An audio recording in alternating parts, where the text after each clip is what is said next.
PTV, Telebisyon ng Bayan.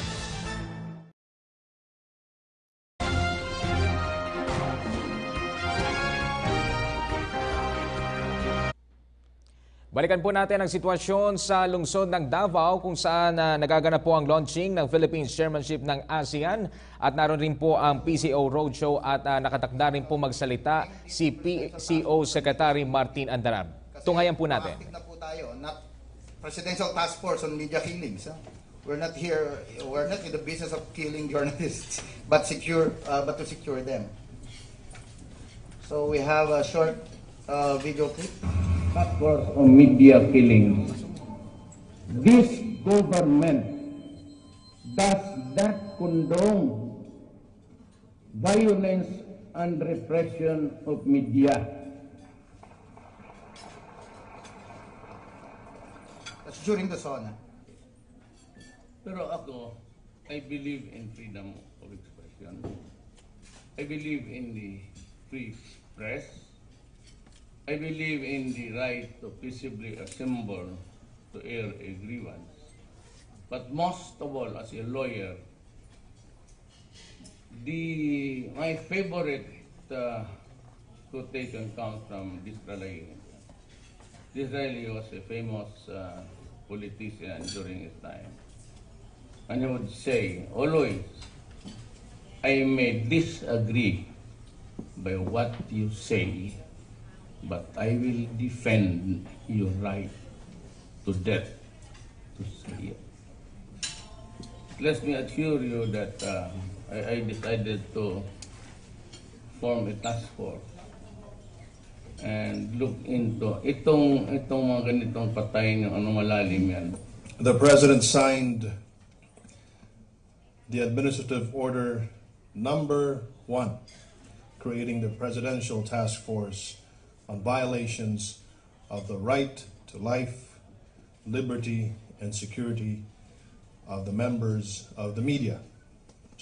The creation of this administrative order, as you all know, was announced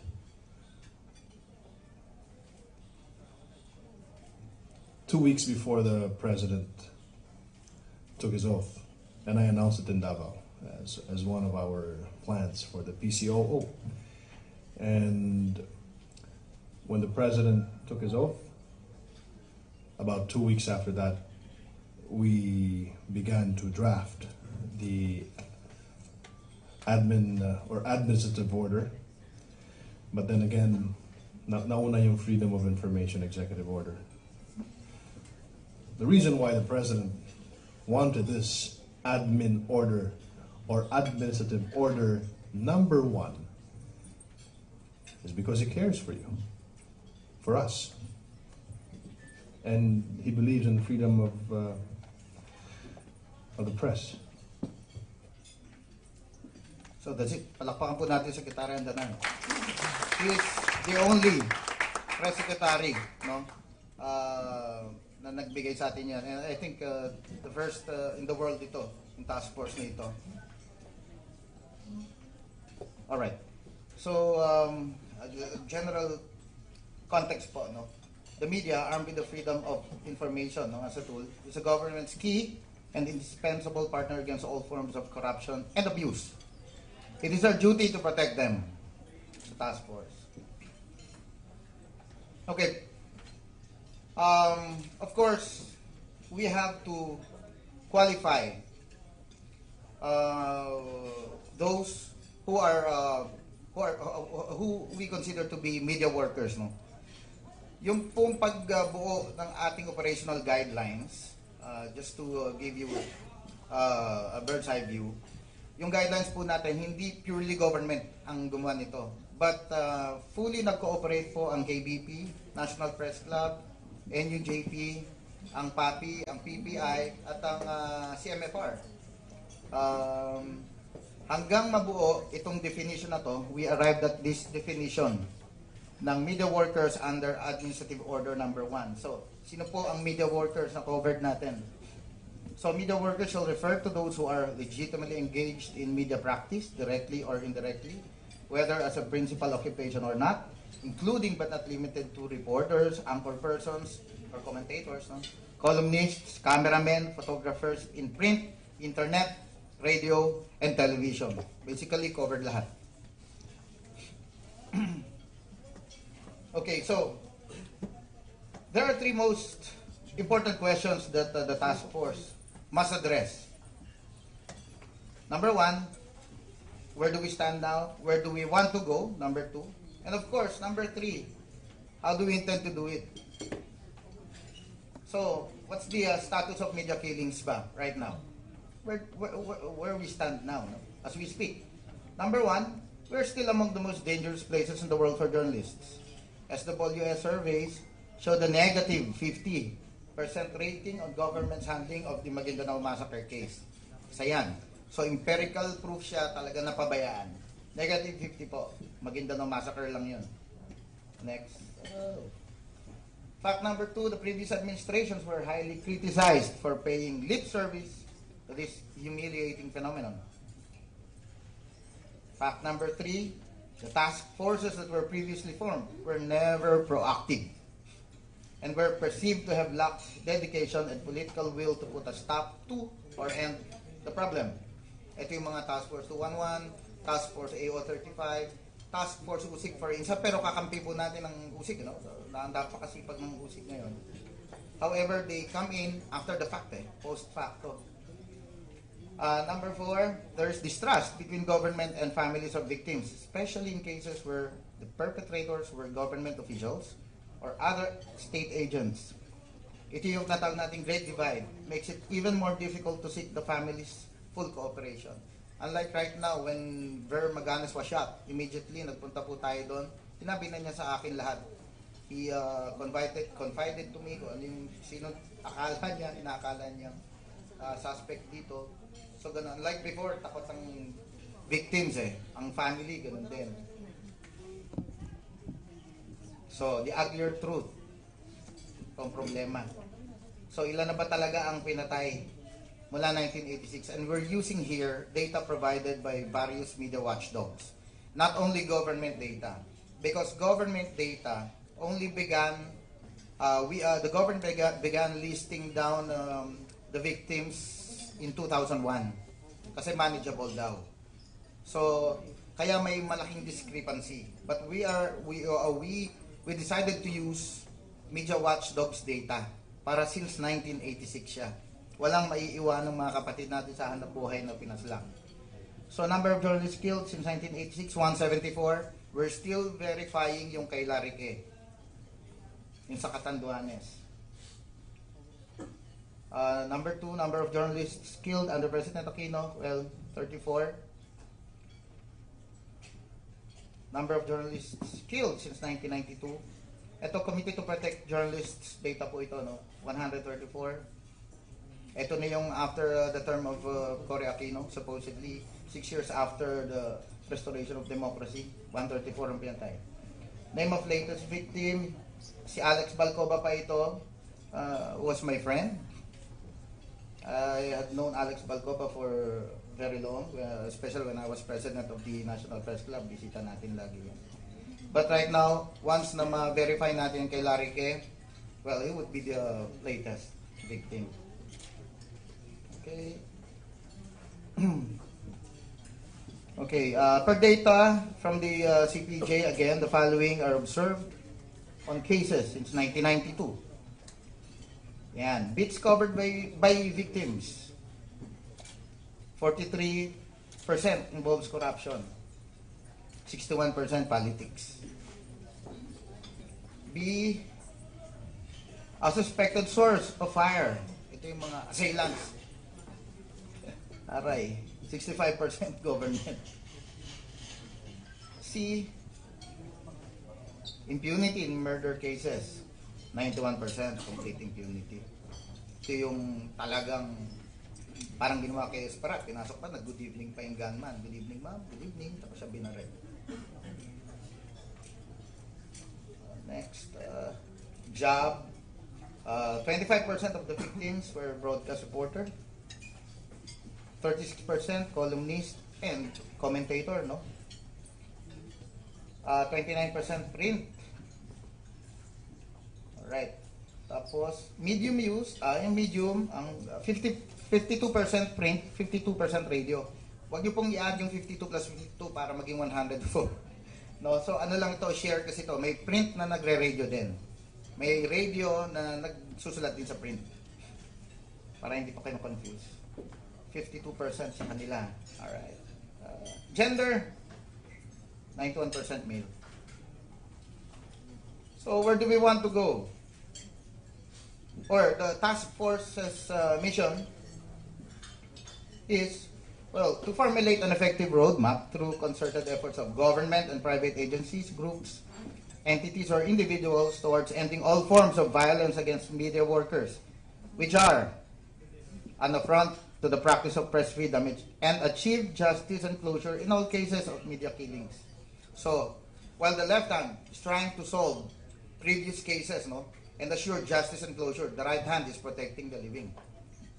So, two hands na po yung gumagalaw sa atin dito sa task force. Our vision,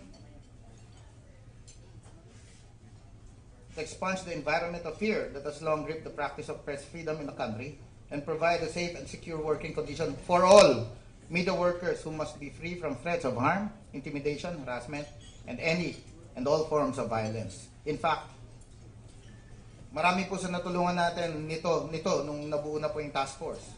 Yung critics ni Presidente. But tinatanong nga nila, how do we treat these cases? Sabi ko, fair naman si Presidente. Read the text of AO1. So, malinaw na malinaw doon. Wala naman sinabing yung pro or anti or pro lang ang protektahan.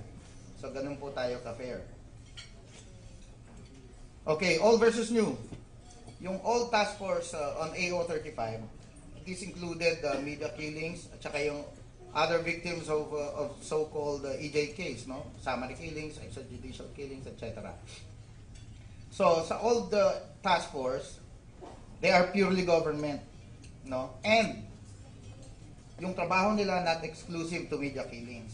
Under AO1, inclusive na siya, kasama na po dito nakaupo ang private media. Although not as regular members because they're not part of the executive. Like CHR and the Ombudsman, they're not part of the executive, so they sit as observers and resource persons. So same level sila. But they do participate, they do share their inputs. In fact, majority of the provisions approved in our guidelines ay galing sa private media.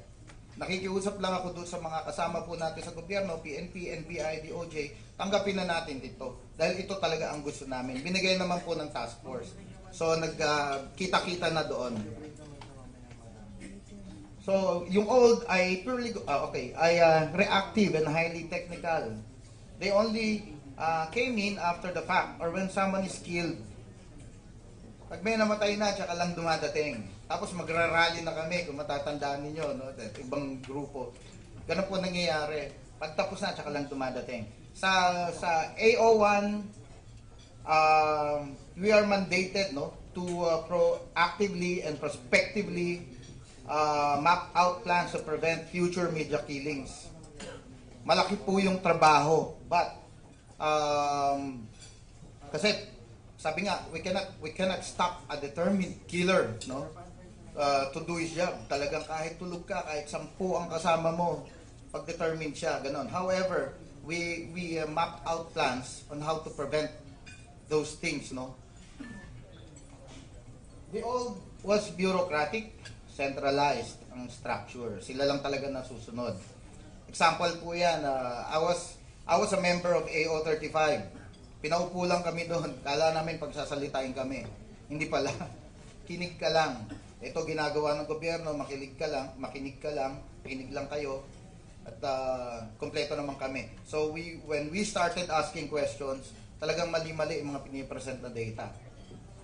Kami pa ang sumisita during our meetings before. Ma'am, sabi namin sa executive director, yung kaso pong sinasite nyo na kaso ni Juan, ay kay Pedro po yan. Paki-check ang figure.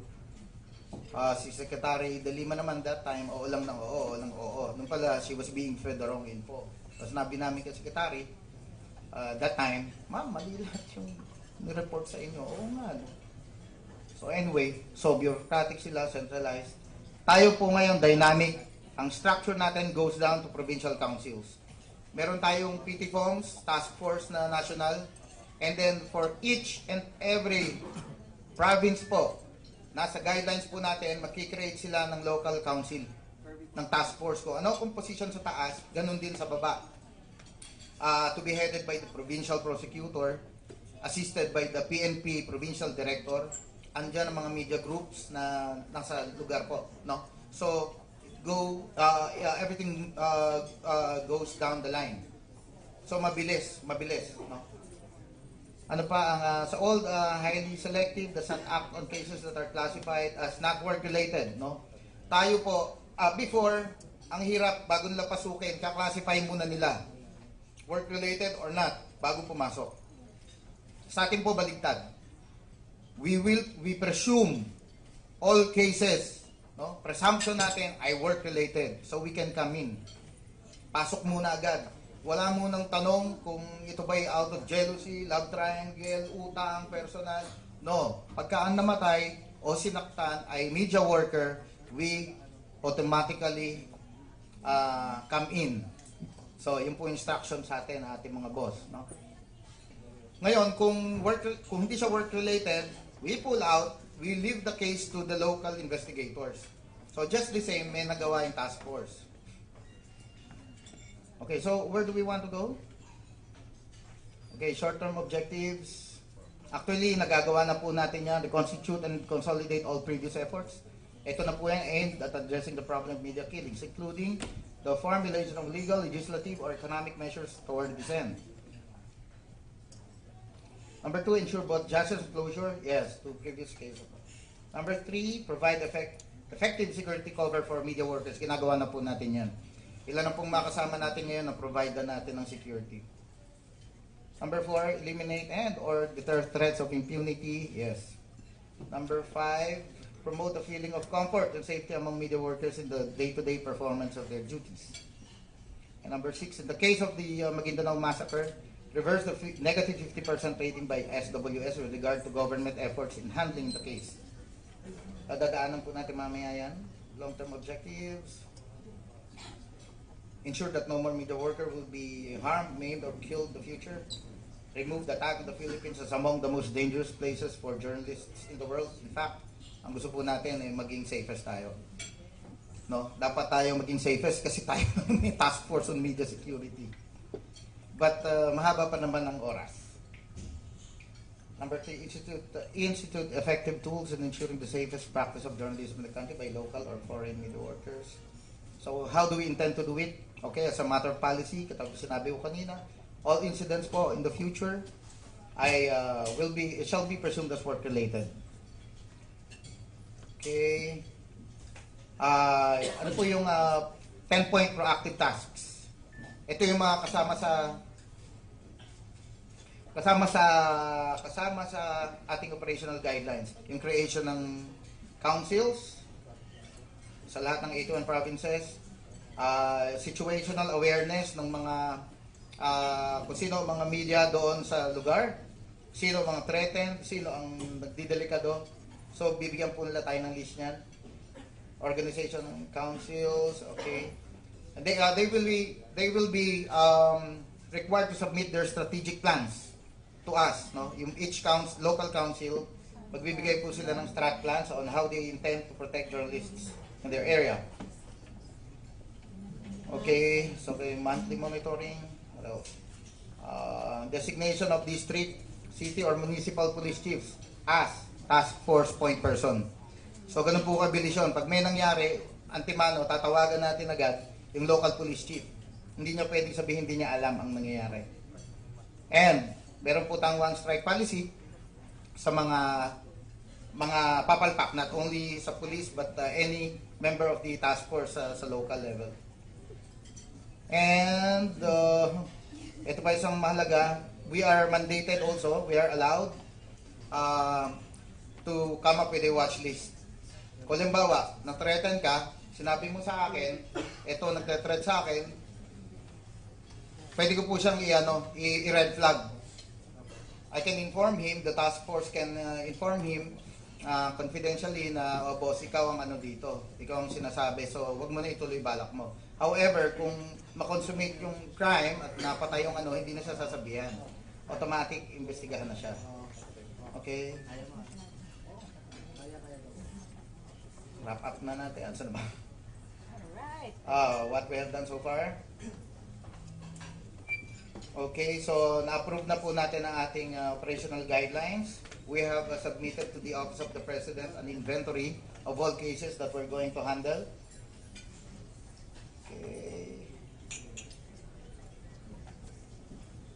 Okay. What else? Ayan po yung submission natin ng inventory.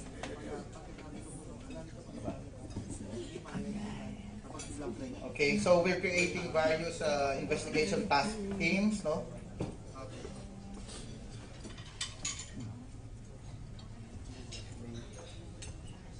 So, ito na yung final. So, even before the approval of the guidelines, we have acted on ito na po yung last, on a number of cases already. First was the shooting of Pangasinan radioman Virgilio Maganes. Binaril sa ulo, hindi tumagot yung bala sa bakal, so sinuwerte po si Ver. But nakapag-file ng frustrated murder charges doon sa dalawang suspects.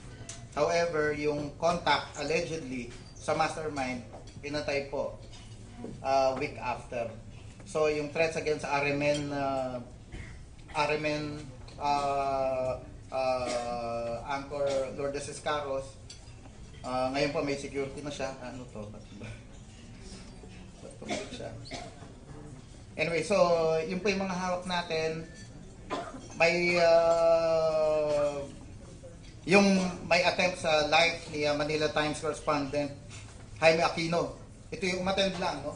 Umattend lang ng hearing, nakaharap niya sa hearing yung nagdemanda sa kanya, inabangan na siya sa parking lot at nagplano na papatayin siya. Immediately, nagpadala po tayo ng team to help him, to secure him, to spring him out of the Hall of Justice building, doon pa mismo sa Quezon City. So na-save natin siya, and yun po, and of course yung kay Larique, we were planning to go to Catanduanes to personally oversee the conduct of the investigations. Last Wednesday, however, due to bad weather, the flight was canceled, so we reset the visit this Wednesday. So, yun po. I have to cut short my lengthy presentation here because we're going to talk about it later naman in the afternoon. So, if you have questions, you can ask those questions to me directly this afternoon po. So, for now, I have to end this. Thank you very much. Thank you very much, ladies and gentlemen.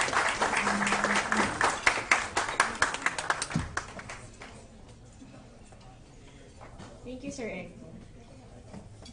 Nalimutan namin, we are live on Facebook. So if ever anyone is connected via mobile data, you can check us out. PCOO, Presidential Communications Operations Office, yung page. And then we also have Wi-Fi. Ang username ay ASEAN. And then the password, ASEAN 2017. Caps lock. Yan. Alright. And also to help you follow with the program, we have provided kits, long brown envelopes with you. We have ASEAN materials, pamphlets, comics, Pilipinas Tayo brochure, PCO accomplishments, and of course, certificate of attendance for those who will need it. So thanks again, Sir Joel, for painting us a picture of the reality of what our media has experienced and are experiencing. It actually serves as a call to action, right? For all of us.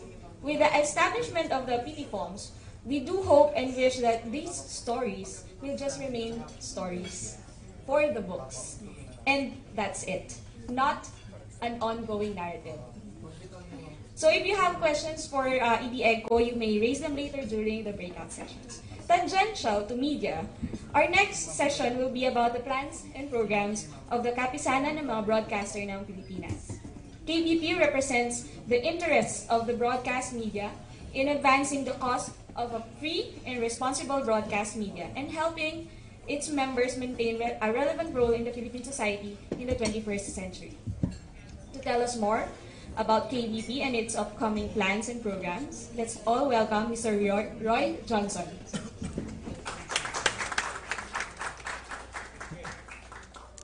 Inyo pong natunghayan ang bahagi po yan ng roadshow sa pangunguna po yan ng Presidential Communications Office. Ito po ay bahagi ng paghahanda para po sa launching ng chairmanship ng ASEAN na gaganapin po yan bukas. Ngayon naman po ay atin pong pakinggan ang naging talumpati kanina sa PCO roadshow ni PCO Secretary Martin Andanar. Narito po.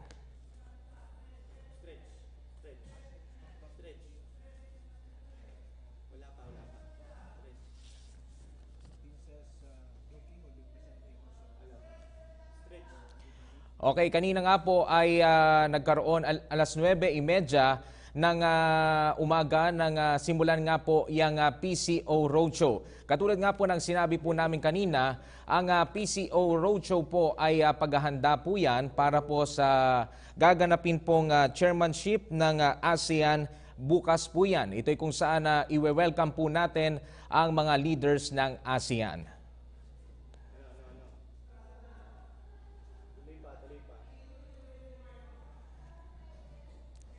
Sa ngayon po ay atin pong inaantabayanan ang naging pahayag po kanina ni PCO Secretary Martin Andanar.